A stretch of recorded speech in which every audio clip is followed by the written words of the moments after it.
Hi everyone, it is Sam again, an advocate here at the Avalon Center, and I wanted to talk to you today about just Domestic Violence 101 and kind of get back to some basics and just go over really what violence looks like. And the reason that is we have a lot more viewers and followers, and we're getting a lot of new likes and things, and we appreciate that and we love that. That's what we're wanting to do, is extend our reach and get the information out there that we want to victims and just out in the public about what domestic violence is and what you can do, whether you're a victim or someone, or you're just wanting to support and help. And we appreciate you no matter what aspect you are watching and viewing and liking our post in, and we do appreciate that.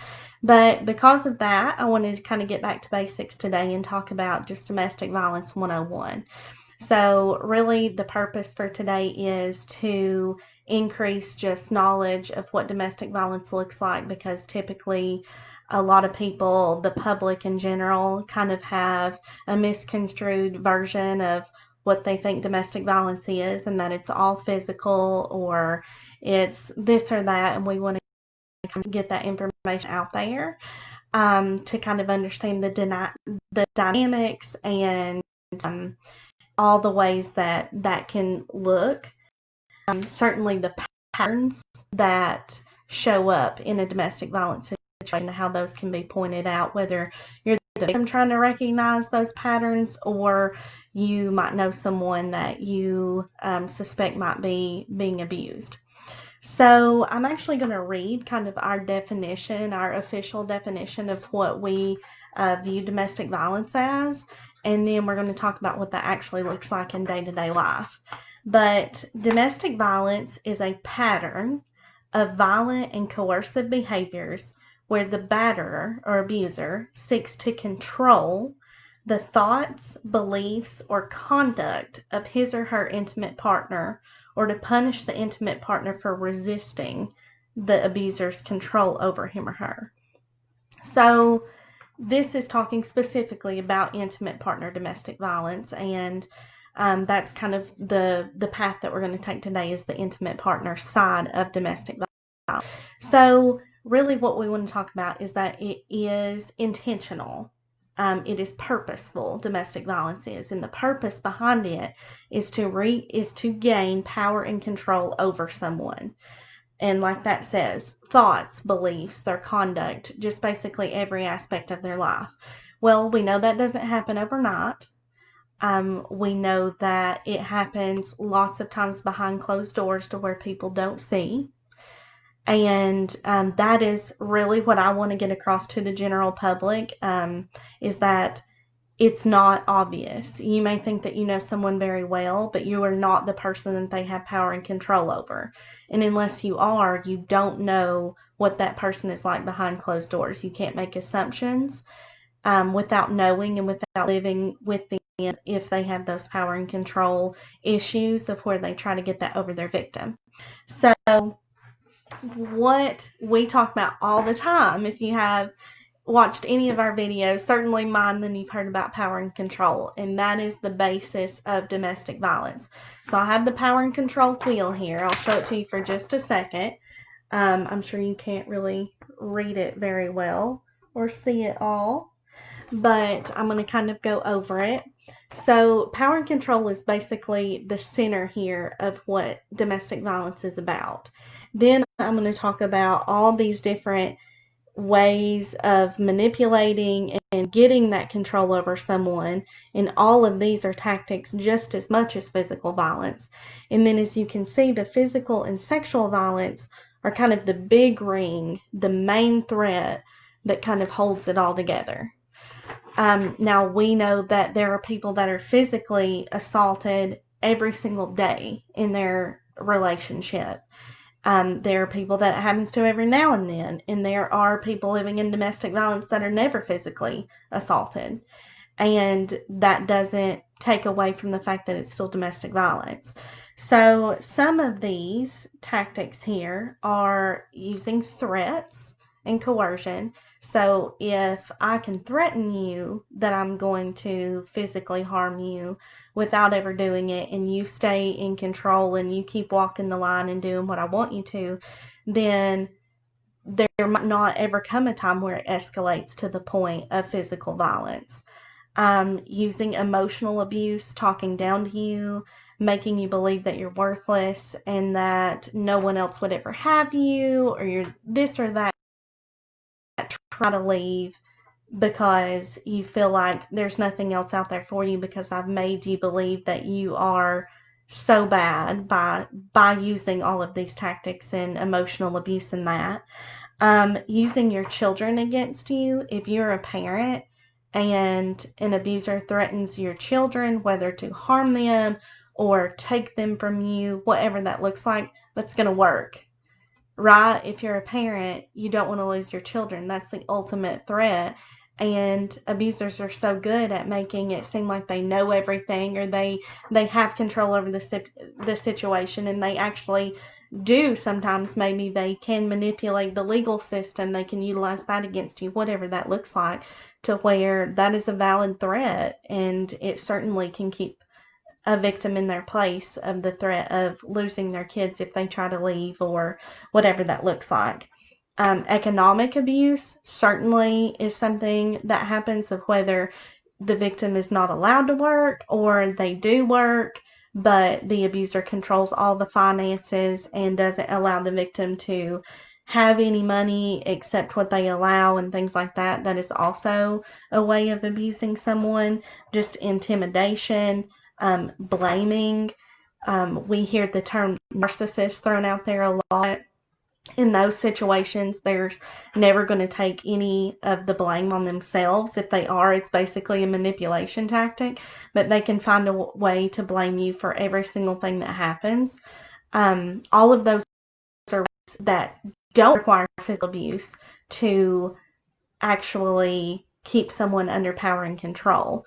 So whenever you see those things and you're out in the public and it's someone that they have no idea that this is going on behind closed doors, then something that the victim has to battle alone, and they feel like no one will believe them, because abusers are really, really good at kind of putting on a charade and making themselves seem very different to the public eye than they do at home with their victim. So we also want to talk about, in just basics of domestic violence, is the cycle of violence. So I always like to say, if you went on a date with someone, your very first date, and they punched you in the mouth, like, you would not ever go on a date with that person again, obviously. No one would. And in the public, it seems like it's that simple. Domestic violence, relationships, and things seem that cut and dry, that black and white, and they're just not. It takes time, whether it's 3 months or much longer, or a week or 6 months. Nothing looks the same, but it still is the cycle of violence, of where abusers go through this honeymoon phase of where they learn you and they learn what matters to you, what they can use against you, and they seem so perfect for so long before they start slipping in these little tactics of gaining power and control over how often you talk to your friends, or how often you talk to your family. And over time, they drive a wedge and isolate you, whether it is, really being aggressive that they don't talk to your friends, or whether it makes you feel guilty for talking to your family or going somewhere with your mom, or whatever that looks like. All of those tactics come in very slow and very easy, to where they're not that easy to pick out, and before you know, you're down the road and you don't realize how you have lost control and they have gained that control over you. So the cycle of violence, it plays a very big role in that, to where, I'm going to kind of let you see that there, to where the honeymoon phase is where everything is great, everything is perfect, every relationship that way, right? Whether there's actual violence or not, or abuse going on, every relationship seems great in the beginning. And then there's some arguing, maybe some insults, and this is called like the tension building phase. Then there is a violent episode, an explosion of where you are actually put in fear. And there might be an assault, there might be physical assault in this, there might be breaking things. They might threaten you like they hadn't actually threatened to harm you before. They might actually threaten you. So where what normal has escalated into something else is this explosion phase. And then the return to the honeymoon phase of where maybe they apologize, maybe they blame it on you and deny it completely. They promise to never ever do it again. Whatever that looks like, to get back to the honeymoon phase and kind of start this entire thing all over. Well, what happens is as time goes on, the honeymoon phase gets smaller. The tension building phase is basically all the time. Things are tense. You're walking on eggshells 24/7, 365 to avoid that explosion phase that's coming. No matter what you do, it because it's not the victim's fault. So when that explosion phase actually happens, over time it gets more and more violent, more and more that become reality, and they don't even maybe get to where they don't even care to apologize or promise or deny anymore. Denial is probably always going to be there, but once they get more comfortable with what they can get away with, it just escalates and gets worse for the victim. It gets harder to leave. It gets more scary to where they're more and more in fear of their life and in fear of what this person might actually be capable of doing. So there's a lot of things with dynamics of domestic violence that really are not just known to the public eye, and it's very hard for the victim to reach out. They feel like no one understands, because if you haven't been in this, you very well may not understand what that is. So that's where we like to come in. We do understand. We do believe you. Doesn't matter who the person is. Domestic violence happens to every race, every religion, every economic status, every.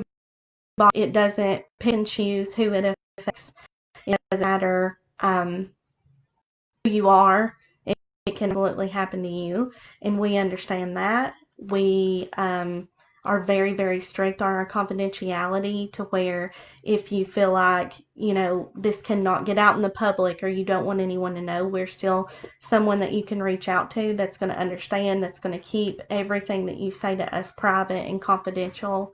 So we always want to be that resource for you, that you can reach out to us and we can talk to you about things that we understand. We can help you plan, help you safety plan, whether you're staying in the relationship or not.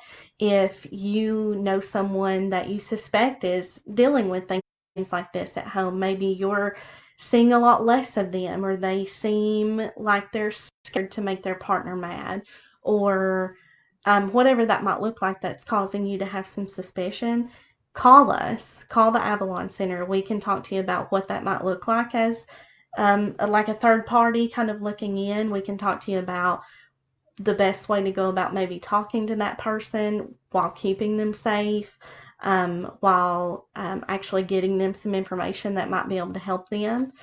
And we appreciate you guys for watching. As always, we appreciate all the donations that are coming in and all the people that are calling and reaching out to us.